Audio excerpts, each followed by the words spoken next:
adalah seorang sahabat bernama Sa'labah bin Hatib Al-Ansari.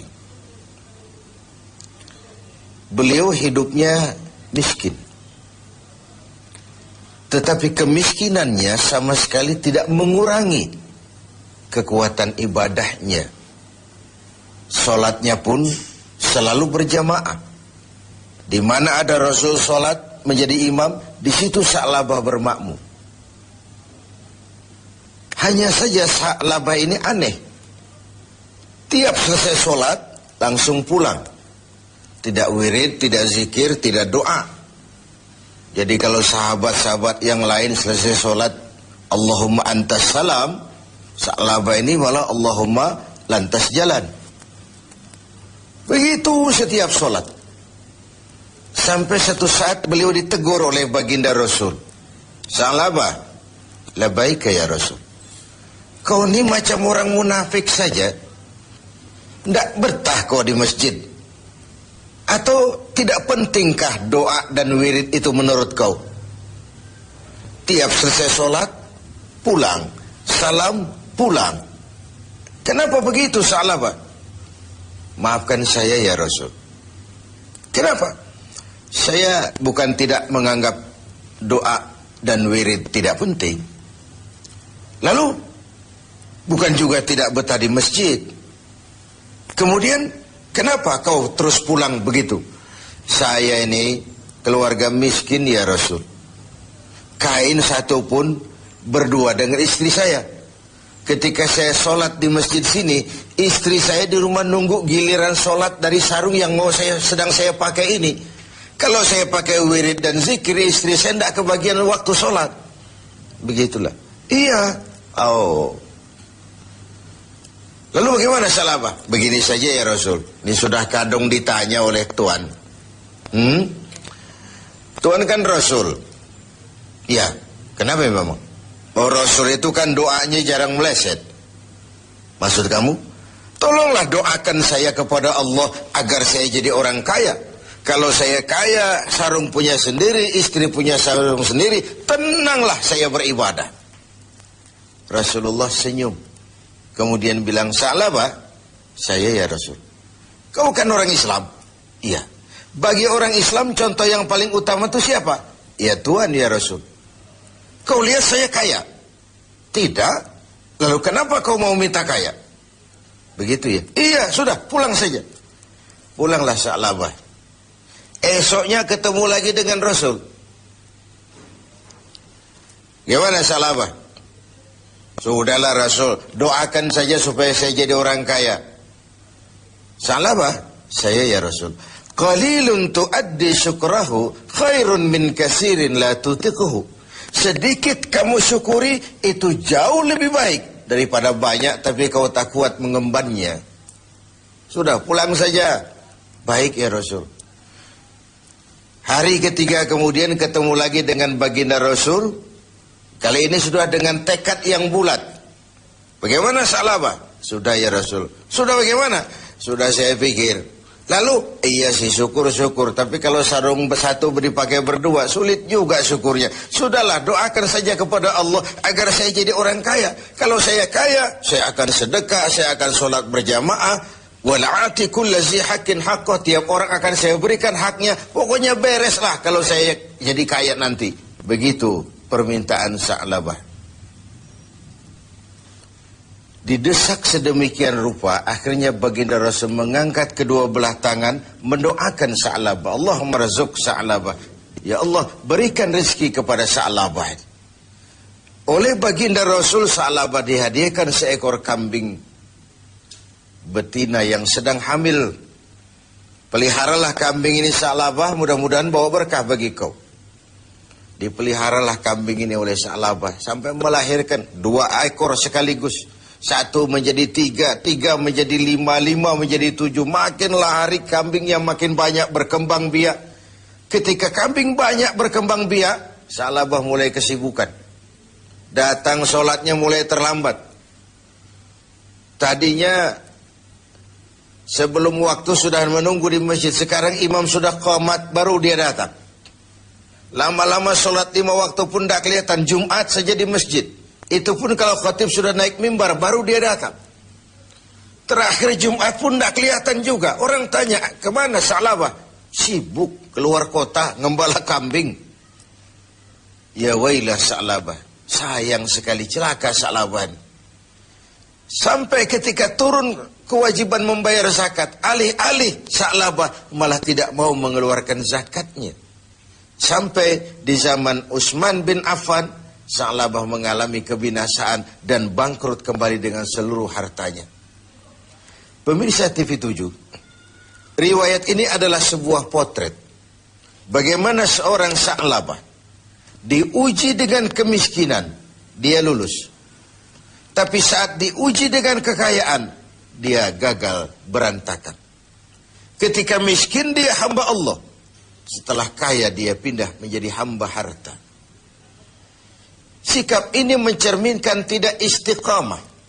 Tidak punya pendirian yang tetap dalam menjaga nilai kehambaan di hadapan Allah Subhanahu wa ta'ala. Bahwa isi hidup ini penuh cobaan, ujian. Quran sudah menjelaskan itu kepada kita. وَلَنَبْلُوَنَّكُمْ بِشَيْءٍ مِّنَ الْخَوْفِ وَالْجُوعِ وَنَقْصٍ مِّنَ الْأَمْوَالِ وَالْأَنفُسِ وَالثَّمَرَاتِ. Dan pasti dengan lamu taukid, وَلَنَبْلُوَنَّكُمْ, dan pasti kami akan uji kamu dengan sebagian kecil dari apa? Minal khauf, rasa takut. Kadang dalam hidup kita dihinggapi rasa takut yang tidak beralasan. Sudah kaya takut kalau jatuh miskin.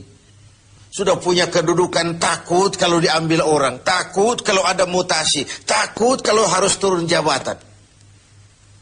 Sudah hidup takut kalau mesti mati. Takut yang sering tidak beralasan. Wal khauf, rasa lapar. Secara makro, khauf dan ju' ini kan masalah hankam dan ekonomi. Keamanan dan kemakmuran. Sering kali kita diuji dengan ini. Hilangnya rasa aman, ekonomi gonjang-ganjing, ini mahal, ini naik, itu naik. Lapangan kerja sulit, persaingan hidup tajam. Apalagi sudah masuk pertengahan Ramadan ke atas. Orang sudah konsentrasi, mau mudik lah, mau lebaran lah. Sehingga konsentrasi ibadah pun sering buyar. Tengoklah. Pertengahan Ramadan ke atas ini, masjid-masjid separuh saja pun sudah bagus dia. Softnya semakin maju. Artinya orangnya semakin kurang. Pemirsa TV7 yang berbahagia. Ujian itu juga dalam bentuk wanaksim minal amwal. Kekurangan harta. Kehilangan, rampok, kecurian. Wal anfus, kekurangan jiwa, kematian. Wathamarat, kekurangan buah-buahan. Menghadapi ujian-ujian, cobaan-cobaan itu, Allah memberikan sandaran. Wabasyiris sabirin, berikan berita gembira kepada orang-orang yang sabar menghadapi segala macam ujian tadi. Siapa orang yang sabar? Alladzina iza asabathum musibah qalu inna lillahi wa inna ilaihi raji'un. Yang apabila mendapat suatu cobaan, segera sadar segalanya dari Allah dan segalanya pun akan kembali kepada Allah. Ada baiknya kita angkat satu potret lain, potret Nabi Ayub alaihi salam. Nabi Ayub sebelumnya adalah orang yang kaya. Beberapa rasul memang kaya. Binatang ternaknya banyak, sawah ladangnya luas, rumahnya bagus. Iblis tidak senang kalau ada orang semut-semut saja, jalan-jalan normal baik-baik saja. Iblis dilapor, Tuhan, hambamu yang namanya Ayub itu mau ibadah karena kaya dia. Coba kalau dia jatuh miskin, selesai ibadahnya itu. Allah bilang, Iblis, aku tahu Ayub itu hambaku yang ikhlas. Saya buktikan Tuhan, silahkan. Iblis pun turun ke alam ini menggoda Nabi Ayub. Mula pertama, dia binasakan binatang ternak Nabi Ayub. Lalu dirusak sawah ladangnya. Sehingga praktis dalam waktu singkat, Nabi Ayub jatuh dari orang paling kaya menjadi orang paling miskin. Dan itu tidak mudah. Dan itu tidak mudah. Mudah mengalami frozen emotional attitude, shock. Sudah begitu iblis datang menemui Nabi Ayub yang sedang ibadah di mihrab dalam masjid. Ayub, ya. Sedang apa? Ibadah. Menyembah Tuhan, menyembah Tuhan. Tahukah kau Ayub? Kenapa? Tuhan yang sedang kau sembah sekarang ini, dia sudah bikin miskin kau. Sawah ladangmu binasa, rusak. Binatang ternakmu mati semua. Dan kau sekarang jadi orang miskin Ayub. Buat apa lagi nyembah Tuhan yang model begitu? Dia sudah bikin miskin kamu. Nabi Ayub senyum mendengar itu. Benar, benar. Binatang ternak saya binasa, binasa. Sawah ladang saya hancur, hancur. Dan sekarang saya jadi orang miskin, miskin. Alhamdulillahilladzi a'tani wa akhaza minni. Segala puji bagi Allah yang telah memberikan harta kepada saya dan sekarang mengambilnya lagi. Tengoklah Nabi Ayub ini. Ketika binatang ternaknya binasa, sawah ladangnya musnah, bukan innalillahi malah alhamdulillahilladzi a'tani wa akhadha minni. Segala puji bagi Allah yang telah memberikan kekayaan kepada saya dan sekarang mengambilnya lagi. Allah yang memberi, Allah juga yang mengambil. Inilah yang disebut sikap istiqamah. Ibadah kita tidak bergantung kepada cuaca. Sebagaimana di awal tentang Sa'labah bin Hatib al-Ansari tadi. Dalam keadaan miskin, dia tekun ibadah. Setelah diuji dengan kekayaan, dia malah tidak karu-karuan.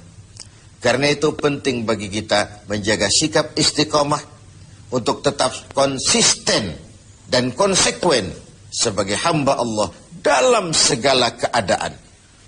Dalam segala situasi. Sehingga nilai kehambaan itu mempunyai nilai yang istiqamah. Pemirsa TV7, semoga ibadah Ramadan membuat kita menjadi orang-orang yang istiqamah menghadapi ujian yang diberikan Allah kepada kita.